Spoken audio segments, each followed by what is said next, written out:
jadi diakon. Masih ingat ya? Kalau saya ingat hal yang pengalaman saya secara sendiri paling menarik dalam hubungan dengan Mamang, yaitu harus kembali ke dalam zaman sekitar 40 tahun. Ketika Pastor Mamang masuk di Roma, dia tidak ke sana untuk kota Santa.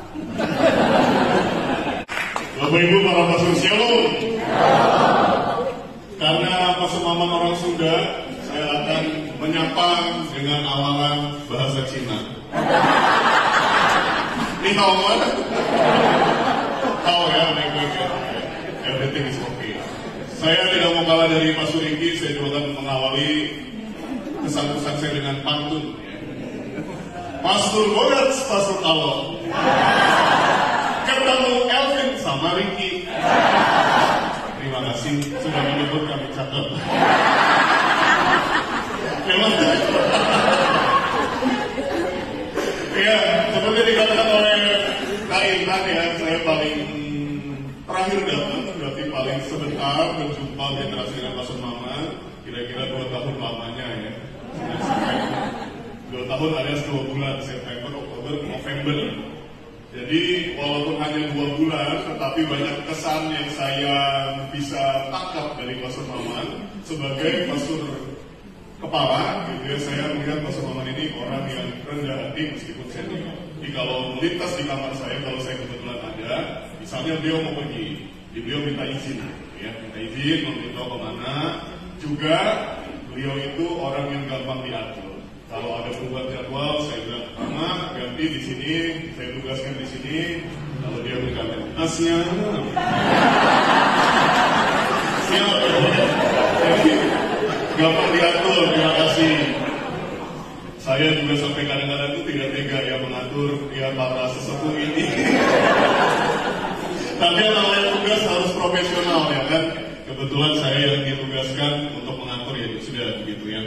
Nah, walaupun hanya 2 bulan, tapi saya merasa ada kedekatan dengan Pastor Mamang, mungkin karena kesamaan cara berpikir, background studi kami. Kami itu dari fakultas yang sama, di kampus yang sama, di Gregoriana, di Roma. Kenapa Pastor Mamang ini dipindah? Saya pikir-pikir mungkin Pastor Hendra takut saya lama-lama jadi seperti Pastor Mamang.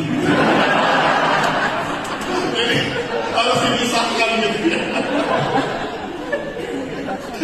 Nah, yang karena memang sudah saatnya ya, walaupun kalau kita pikir-pikir ya, saya juga mungkin merasa keberatan melepas Pastor Mamang karena di tempat yang baru di Cisarua itu sebenarnya tidak ada urgensi ya. Jadi ya biarlah kosong saja, tidak ada kegiatan pastoral.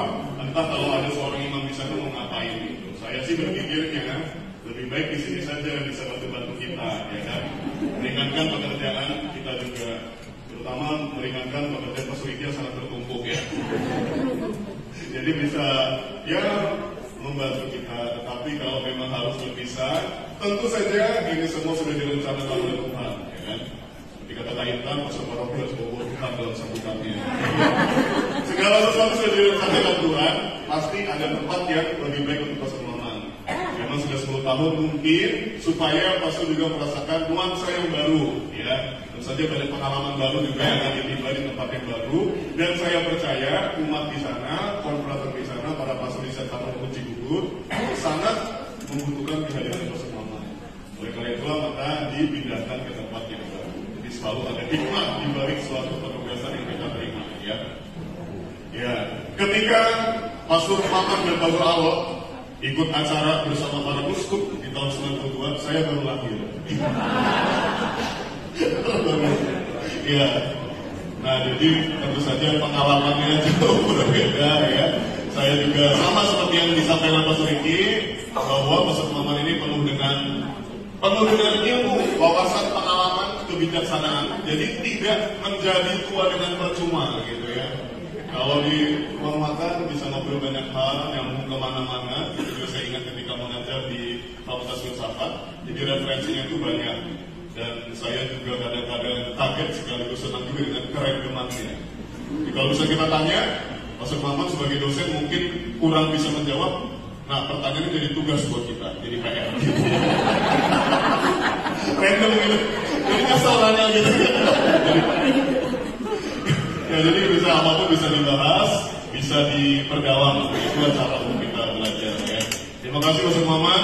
Non scholae sed vita disimus ya. Kita hidup, kita belajar bukan hanya untuk nilai tapi untuk kehidupan itu sendiri. Terima kasih atas pembelajaran hidup yang boleh kami terima di komunitas Sukajadi ini. Selamat berkarya di tempat yang baru, selalu sehat dan bahagia. God bless you. Di Benedica Dio Omnipotente. Amin. Pastor membawa sukacita kegembiraan. Mohon maaf, kami sering hore-hore gitu ya kalau rapat gitu Pastor ya. Maksudnya supaya kita bisa guyup dan bergembira. Antara ada orang mengatakan mincak di buah paraku. Tahu ya? Menginjak buah paraku apa sih?